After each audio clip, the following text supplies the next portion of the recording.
I'm Yvonne from Pinnacle Wealth representing Financial Alliance, and here with me I have Jonah today, and we will be kickstarting a new series called the This or That.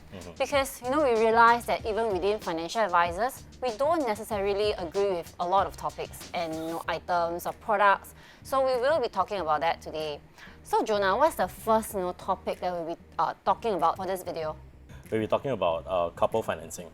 So the questions will be about how couple manages their finances together. Okay, so without further ado, let's dive into the first question. Okay, so for the first question, the statement, your money is my money and my money is your money.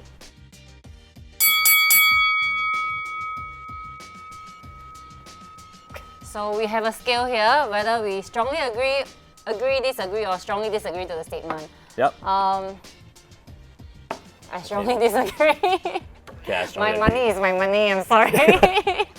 Okay, probably let's define what it really means. Okay, so when I say your money is my money and my money is your money, what I feel is that I'm okay if my partner spends my money. Okay. And with that in mind, because she's my partner, I will have trust her in the way that she spends her money. Okay. And therefore, I fully agree that my money is your money and your money is my money. I come from the space that, when we do financial planning, we always hear of couples sharing joint account. And they put their salary into this joint account and they don't differentiate what's mine and what's yours. So I strongly disagree to that because I think it's like a nightmare. And it's just a potential source of conflict. Because even though you're married to a couple and all that, right, you can't assume that you have the same spending habits, right? And if there's this deviation in terms of spending habits, then I think it is just a very easy way or easy reason to argue. Like, hey, why you spend so much on dinner that day? I don't think it's necessary to put ourselves in that position. Okay. Yeah. I know what I mean, and in planning, yes, there usually be usually one person will be the one that spends a lot, and another one may be the one that is very frugal. But I think because it's a relationship we're talking about, so at the end of the day, it's a journey. So perhaps at the beginning, right, one person may spend a lot of money, like to spend a lot, and another one may be super frugal. But they will ultimately, after 10 years, 20 years together, the fact that, okay, if the idea of having a joint account and putting all the money inside, and then it's going to be a potential mess, yes, but it's not a reason for us to avoid it. I think it's a reason for us to... If it's a potential mess, then why do we even go there then? Because it can be a potential, it can be a potential mess, but then if we work out together, then it'll be stronger, it'll be better. So you're saying that we should purposely put ourselves, create trouble for ourselves so that we'll be stronger together? It's not that we purposely create trouble, or I wouldn't say that you purposely create a trouble for yourself, but technically speaking, if it's a relationship, people changes, people grow together, right? So if your spending habits makes your partner uncomfortable, you definitely will change for the love of the partner, right? It's a natural thing, right? So, and of course, if you're super frugal, like cannot tell extra fun, that kind of thing, then perhaps you should also consider the emotions or the habits of another person or of your partner. I'm not very convinced, to be honest, because think about this scenario. Assuming we have all your money put together and we have the mindset that your money is my money is your money.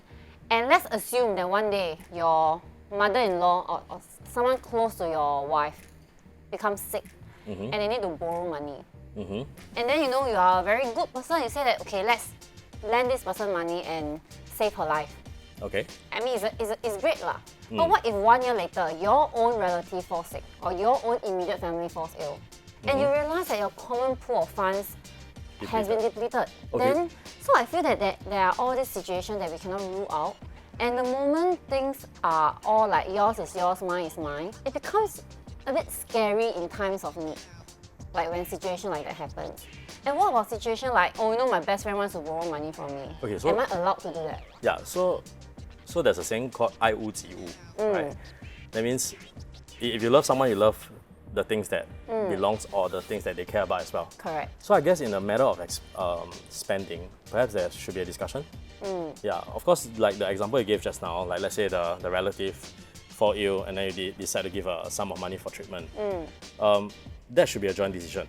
Correct. Then after that, when immediate family require a sum of money, then I guess that's really how life is lah. We cannot predict, right? But we have to make a decision at time. Yeah, and I think that decision should be a joint decision. And I think money is a means to an end. It's not itself, it doesn't have meaning by itself, but how you use it. And I think how you use it will define the relationship. So my view is that we can keep our money separate. My money is my money, your money is your money. If ever there comes a situation whereby you want to help someone you love, I shouldn't have to stop you from doing that because it's your money. Right? Okay. Same thing, if ever that resource is not enough and you say, Yvonne, can you help? Then I'll be like, okay, sure, I'll help you out. And then it's a personal choice, you see. But the moment whereby there's this blurred, whereby the line is completely blurred, I feel that it's just a source of conflict.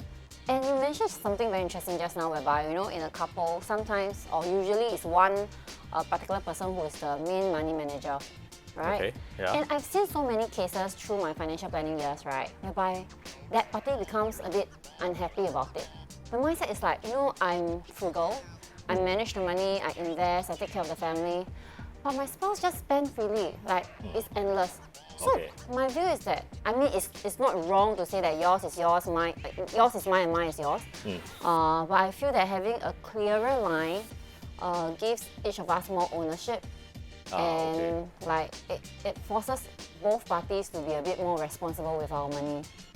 But of course, that's my opinion lah. I mean, I'm sure I have come across many couples who like, you know, love trumps everything. Like, I don't think it's better of like love trump everything, but more like, okay, like you say, if in a relationship whereby one person who is frugal sacrifices too much, then I think it's insensitive for the person to spend lah, right? I mean, let's be honest. Then when it comes to that point, right, that means there's already a flaw. It's just that money is the one that amplifies the issue. Yeah. That is true also. Also. Well, I guess we can agree to disagree. Okay. Just curious. So your money, like management with your wife, it's separate together or? Yeah, I think that can be answered in the next question. Okay, sure. Okay. So the next question is: should couples have joint account for family expenses? Okay. So this question is more pertaining to like one specific joint account and we put money. Yes, correct. Okay. Wow. Oh, okay. Okay. I think I'll go first because this is very different from my previous answer, right? Yeah. Correct. I think when you it's good financial planning or financial management for families to have joint account when it comes to joint expenses, because we cannot assume that both couple earns the same level of income and wants to live a certain lifestyle.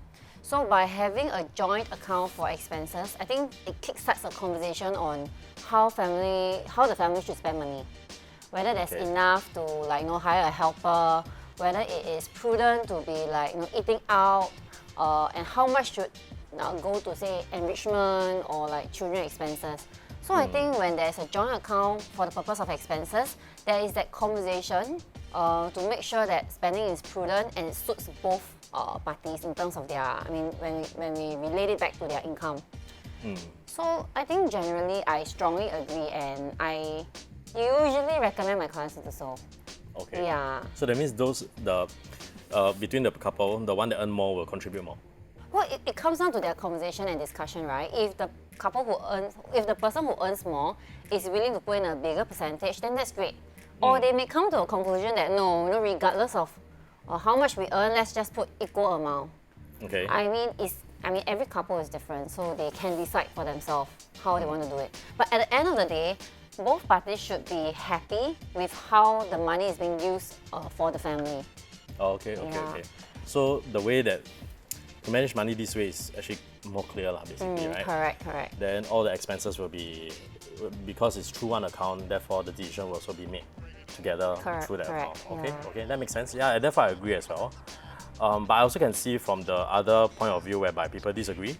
I guess it's also, I think one of the reasons is that the disparity in income is a lot. Yeah, so maybe one is a homemaker that doesn't earn anything. Correct. Then another one is the sole breadwinner. then I think for that purpose, it becomes like 拿零用钱 like that. So there may be a case where they don't want to have a joint account. Yeah, then the guy will just start all the expenses. Hey, why definitely the guy cannot Okay, be the girl? the sole breadwinner. Sorry, sole breadwinner. Okay, so yeah, the sole breadwinner. Wow, that's dangerous. Okay. But I think it's interesting also because generally the couples whom I've met and planned for, usually when relating back to the first question whereby my money is your money is my money, they tend to not have a joint account for expenses. They just take from the account, lor. Just everything just pay. There's no tracking. Lor. Okay. Yeah. I think the main point that I was making, why I agree to that was that there have to be a certain level of accountability and responsibility. Correct. Especially when the money is not yours, you tend to be more responsible. And I think in our line we manage people's money.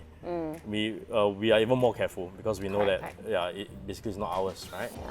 So it's people's time and effort. So to me, I think the accountability should be in place. One other thing from a financial planner point of view is that many times I ask my clients, what is your household expense? And I realize that not many people can answer that question. Yeah. They'll be like, wow, I don't know I never track. But I feel that if you have a joint account and you commit to say, okay, I'm just going to put 20,000 a year into the joint account or like 3,000 a month into the joint account, then it becomes very clear. You know your financial commitment to the family. So that's one other reason why I like having a joint account for expenses, because the tracking is very clear then. At least you set a budget for it. Correct. Yeah, and don't burst it. Because in my experience as well, most of the time, I think 95% of the time, they give you a figure, and then when we go through it and we realize It's never that figure, it's way off 2 times. Yeah, it's definitely an under projection. Correct. From my experience. So yeah, I guess having a joint account will set a budget, set a clear management. Very clear. Yeah, to how money is being used. Yeah. Okay. Okay. The last question is, should couple retirement goal align? Okay. Should couple retirement goal be aligned? Yeah. Okay. It feels like I'm very individualistic and then you're very... Okay. Okay, maybe I go first. Okay. Okay, when I say my understanding of align means that the retirement goal should involve another person. Okay. Should always involve. Okay, I give you an example. Okay, in a couple, one loves to travel, and one hates to travel. Okay. Okay, and then the one that loves to travel, his or her retirement goal was that to travel the world once or twice a year. Okay. Yeah, and the other one just hates to travel, wants to stay home. Yeah. So it should align in a sense whereby he or she wants to travel, should always include the other person, whether or not, and that person should compromise to go with it. Yeah. Okay. I think that's the kind of alignment. That means to include another person in the retirement goal. That means when you want to budget for retirement, right, you should also budget the other person. So I have to pay for the person who doesn't like to travel? I mean, it can be you pay for it, or you can work towards a common retirement Okay. a goal for it, you know? Okay. Yeah, it might not be one person contributing, Okay. Yeah. But okay, my view is that no two individuals are exactly the same, right? And we cannot assume that our partners are the same age as us, right? So if we feel that our retirement goals must be aligned, I mean it's great if it's aligned. It makes planning a lot easier, right? From the financial point of view. But like for example, if I love my job and I want to work until I'm 65, but my husband says, "Hey, I'm going to travel around the world at 50," I can't stop him because I want to work, right? So I feel like alignment is great, but it doesn't have to be, as long as there's common understanding that there are shared experiences, but we are free to live the life we want in retirement. Yeah, and retirement goals, like I've seen so many cases whereby the husband says, "Oh, I need 2,000 for retirement," and the wife says, "Oh, I need 7,000." So there's definitely no alignment here, right? Their lifestyle is very different, but we can't force the person who says, "I want a $7,000 retirement life" to scale back and say, "Okay, I'm just going to live at 2,000." I mean, we work all our lives, right?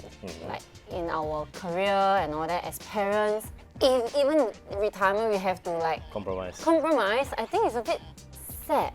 Yeah. Okay. So that's the reason why I also say like, your money is your money and okay. my money. Okay, go back to the At the end of the point, day, we yeah. have to align to our own wishes and retirement goals. And I think that will make both parties a lot happier. But of course, I'm not saying that we each live individually, but more of like there's shared experiences, but we shouldn't like restrict the other party. Yeah. Okay. So personal finance is often personal finance. You have to plan for your own retirement goals, your retirement lifestyle. Yeah. So that's where think- what I think about retirement goals in general for couples. Okay. Okay. Then I think my idea perhaps in a relationship or at least in a marriage is that, my idea is that two different individuals become one. Correct. Yeah. Okay. That one doesn't mean that they lose their individuality. In fact, they bring in their individuality into a relationship. And then this relationship will have a very unique outcome because of each individuals. It will be exciting, let's say, if me and my partner, we have a common retirement goal. That retirement goal can be set by different standards. Be it, like let's say, one retirement goal would be to travel around the world at least once a year, let's say, or to visit each continent once a year, that kind of thing. Even if I don't like to travel, and if we agree to set this goal, it will be something that I'll be excited to look forward for. True. And therefore, I will work towards that goal that we both agree upon.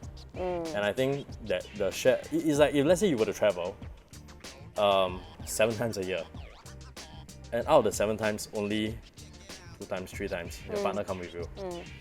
Then the rest of the time, you'll be traveling with friends or alone or whichever the case is. Then I think that'll be quite sad in a sense. Oh, really? Yeah, okay, so Okay. I think, Interesting. so my perspective when it comes to traveling is that the company is more important than the destination. Yeah. Okay. What about beyond travel then? Oh, okay, yeah, of Like course. say your retirement lifestyle, like your wife say, I want to go high tea every week. And you say that no, that's too much. If it's something that she really, really want, she really like and enjoy, and it's Okay.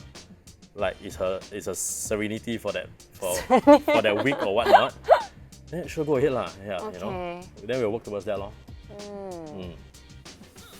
Interesting how we differ so much in terms of our. That's true. Yeah. I guess, I can see your point. Okay. Yeah, I can see your point. Like, it's nicer, it's great if it's aligned at the end of the day. Yeah, but generally, like even when it comes to planning for myself and for my clients, I think I always start from the personal first. Okay, But it's interesting to take that point into consideration. Maybe, for some people that works better. Maybe it also depends on the perspective of the person in a relationship. Like how do they view this relationship, or what do they want out of it, or what do they expect out of it? Correct. If it is nothing wrong also to plan true. or do not align their retirement goals. Correct. Okay, Okay. great. Okay, so I think that's all for the commonly debated topics for couple finance, and Yes. we hope you enjoy it. And we have another one coming up whereby we will talk about other commonly debated topics like are women better money managers? So stay tuned. Bye. See you. See you.